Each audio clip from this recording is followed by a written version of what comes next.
Welcome back to the cookout.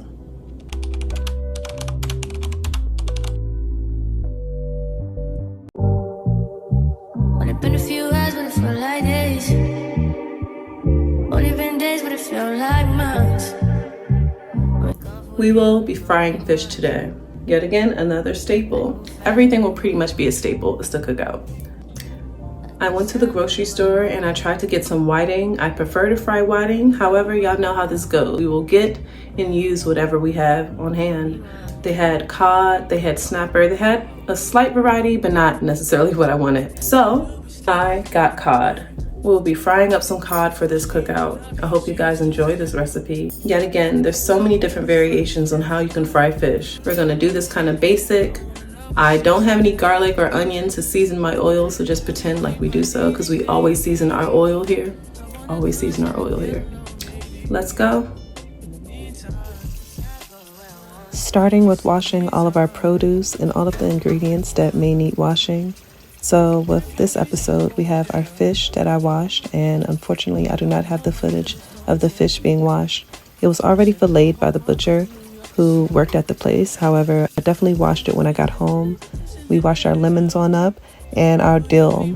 I wanted to make it very clear that this is camera washing. If you want to thoroughly wash your veg and your produce, you guys, you should do a much more thorough process than what you see me doing for the camera right here. You should submerge these vegetables and add vinegar, and there's so many different solutions.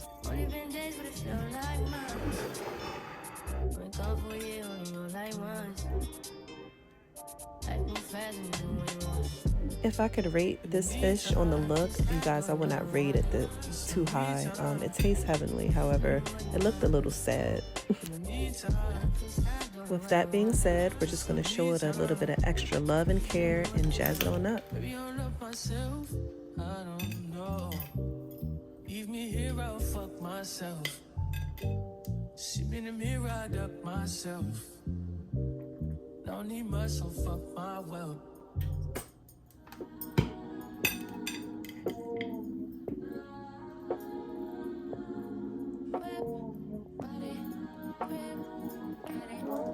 No, don't get me wrong, you guys. I know you've seen me coat maybe 2 things now in mustard.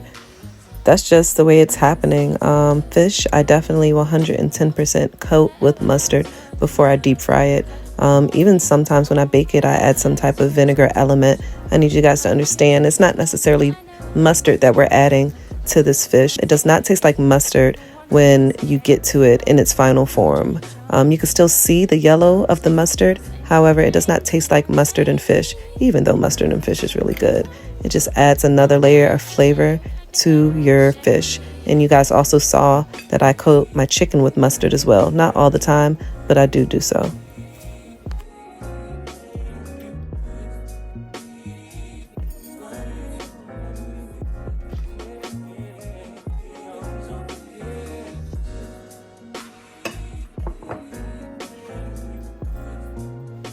On hand today, I had shrimp seasoning. You guys could use Old Bay. You can use lemon and pepper seasoning. You can use whatever your heart desires. But what I will suggest, because this is a fish and this is a very delicate meat, not to over salt it.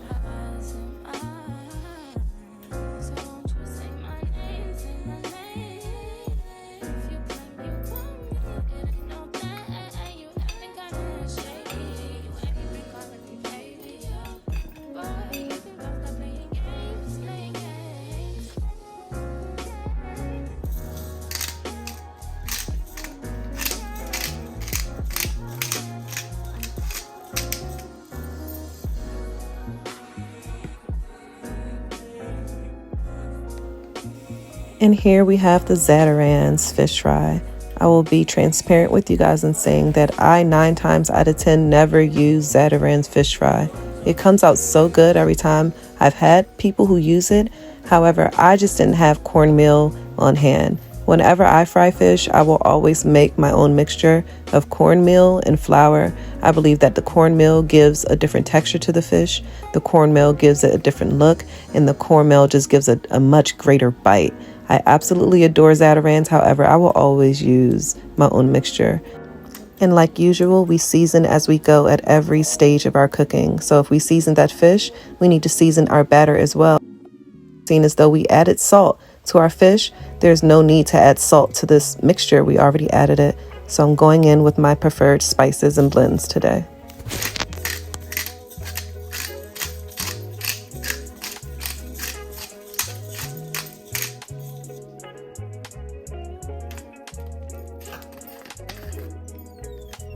Black leather glove, no sequin. Buckles on the jacket, it's elite shit. Nike crossbody got a piece in. Gotta dance, but it's really on some street shit. I'ma show you how to get it. It go right foot up, left foot slide, left foot up, right foot slide. Basically, I'm saying either way we bout to slide. Hey, can't let this one slide. Hey, don't you wanna dance with me? No, I could dance like Michael Jackson. I could keep it up, man.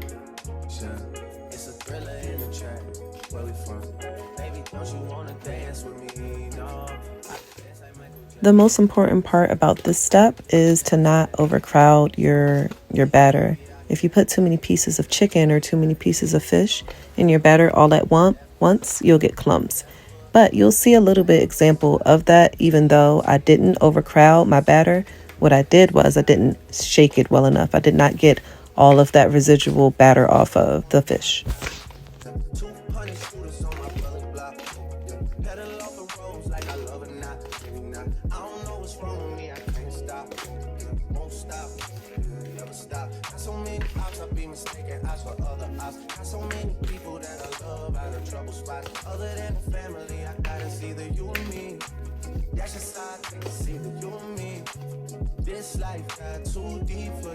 And here we are. This is a better example of how your fish should look. It should look like an even coat, no clumps or anything like we see to the right.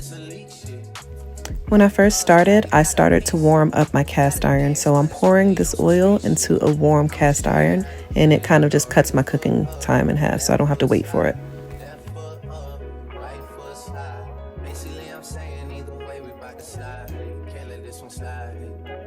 Don't you wanna dance with me? No, I could dance like Michael Jackson. I could get it up. This is a very clever thing you can do with a lot of your herbs or your garlic or your onion. If you bruise these things, it releases their oils and it makes it that much more pungent and that much more noticeable what you use it in. So we could have used this dill as normal. However, if we didn't bruise it a little bit or puncture it so it could release its dilly oils, then it will just kind of be like a muted dill when we really wanted to taste it in our tartar sauce.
I've come to the conclusion, yet again another moment of transparency. I've come to the conclusion, seeing as though I know I'm going to be frying things on this page, that I will be investing in a thermometer. I'm not used to using a thermometer in the kitchen, but what I realize is that when I'm recording, I cannot use my senses. I don't know how long my oil has been heating for. I can't use my senses to gauge times because I'm focused on other elements like the camera and such. So I will be purchasing a thermometer because, you guys, my oil was slightly too hot. If I'm honest, it was slightly too hot. But we will not be having this problem going forward.